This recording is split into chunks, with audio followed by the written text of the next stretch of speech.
Hi, my name is Jaques Smit, the author of The Eye of Winter.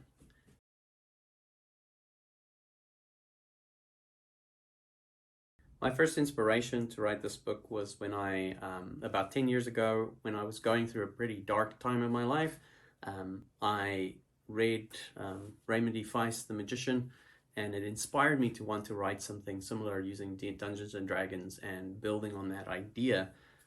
And so I started building out a world with my friends, being the dungeon master, and essentially like crafting everything that was happening, and then started writing the book. And the way that it evolved was that my initial kind of draft of the book was pretty terrible. It was like a rise to power story, and it was all centered around Callan, who features in the prologue of The Eye of Winter. But as I was crafting it, this other character that was meant to kind of show another part of the world and explore kind of where the bad guys came from, Birger, he kind of called to me a lot more. And when I finished the book, the whole big version of the book, and I went back and decided to do it all again, I cut out most of Callan's stuff, just kept a few key pieces, and shrunk it right down to just what Birger had done in that early section of the book, and then refleshed it out. When I cut it all down, I think it ended up around the 30,000, 35,000 word mark, and I fleshed it back out to over 140,000, with the idea that I wanted to tell this more human character story, this character that I thought was more interesting, had a more kind of vulnerable side to him, and would make for a much more interesting protagonist.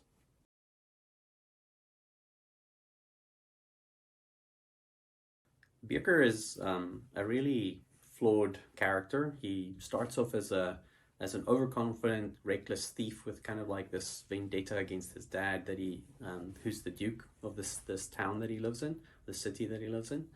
And I think what people might find relatable to him is that he goes through this journey of this almost arrogant space to being much more humble, but he earns that humility through very extreme trials that he has to go through, and being completely like plucked out of his normal space and thrown into challenges that is well above and beyond what he would normally have been able to handle.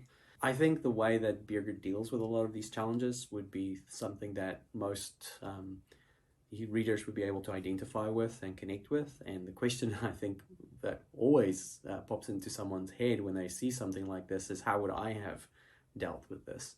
And Birger does his very best most of the time, and most of the time it doesn't work out quite as well as he'd hoped. But he perseveres on, and I think that makes him an interesting and fun character to read about.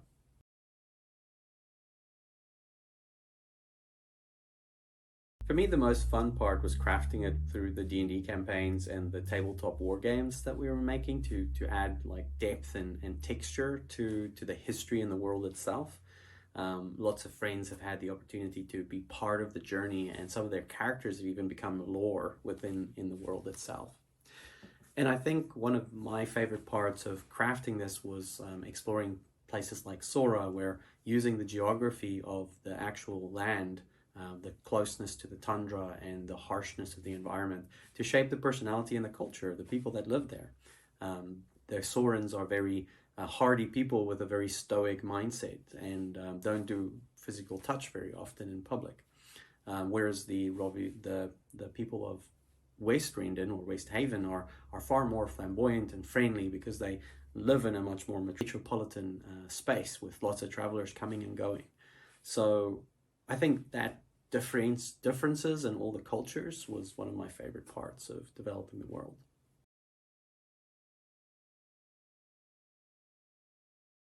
My biggest challenge was definitely figuring out how to harness my ADHD in order to be able to master writing as a craft. In my younger years, I wasn't much of a reader because it was really hard for me to stay focused on reading. And when I finished my first book, although I had read some, it was very derivative of the work I had already read, because it was my only frame of reference. And so for 10 years after that, I had to learn how to become a good reader so that I could fill my head in with more reference material to draw from. And overcoming that and harnessing my hyper focus, the hyper focus part of my ADHD, to be able to focus in on what really mattered and spend my time on developing that, both in the reading, the writing, the editing. That I'd say was the biggest challenge for me. And I'm very happy to say that I have managed to figure out how to deal with that in a constructive way. And right now, it's obviously culminated in me being able to say, hey, I finished it much better than it was 10 years ago.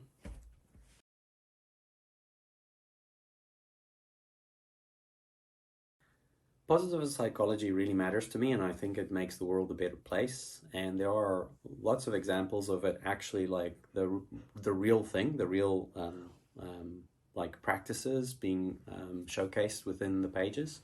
And for instance, one of the engagements between Birger and Lorenzo, where Lorenzo teaches Birger a technique for staying calm and dealing with essentially a heightened emotional state, that experience that he shares with him is a real way of understanding and observing thoughts and kind of parking them so that they don't ruminate and cycle in the head, and gives someone a way of being able to deal with their anxiety more effectively.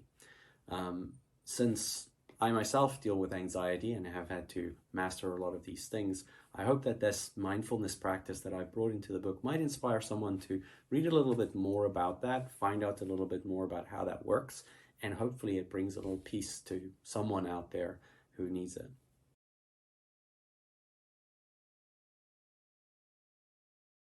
I spent a lot of time thinking about or researching medieval history and ancient history as inspiration for cultures and the lore of the world.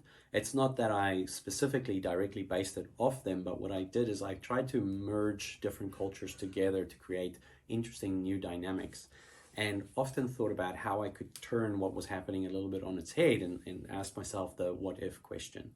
The Whilst medieval Europe is certainly the inspiration for everything happening in Azria, the what if question for me was, what if instead of having a single monotheistic God with a particular worldview, these people had separated away from such a God and instead had five goddesses who were all about balance and that focused on balance? And how would that affect their society, and how would they be different in the way that they showed up? And so my cultural expression draws from that shift from the one to the many, whereas actual medieval Europe would have been more from the many to the one. And exploring that has been quite a rewarding and interesting experience for me.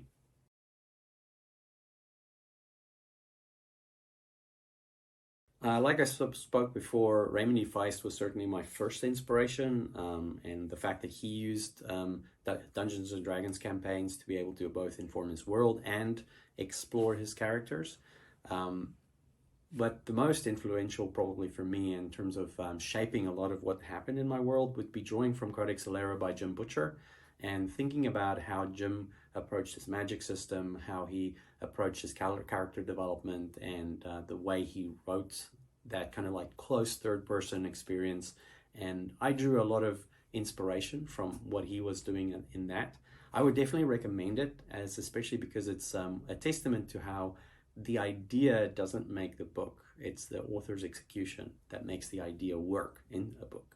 Go have a read of it. Go see what it's about. See what Jim explored and how he made the ideas come to life in a very unique and interesting way, and created a unique fantasy that I hadn't seen before.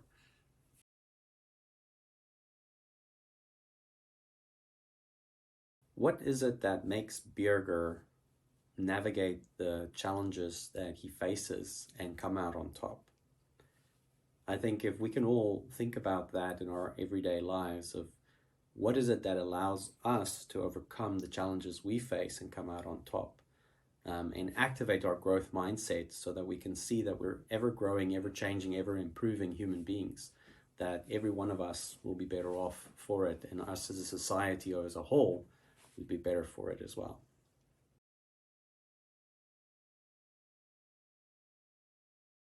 Yeah, I'm already have finished the first draft of Verdant Heart, which is the sequel of The Eye of Winter, and I'm exploring the city of Rovierre quite in depth.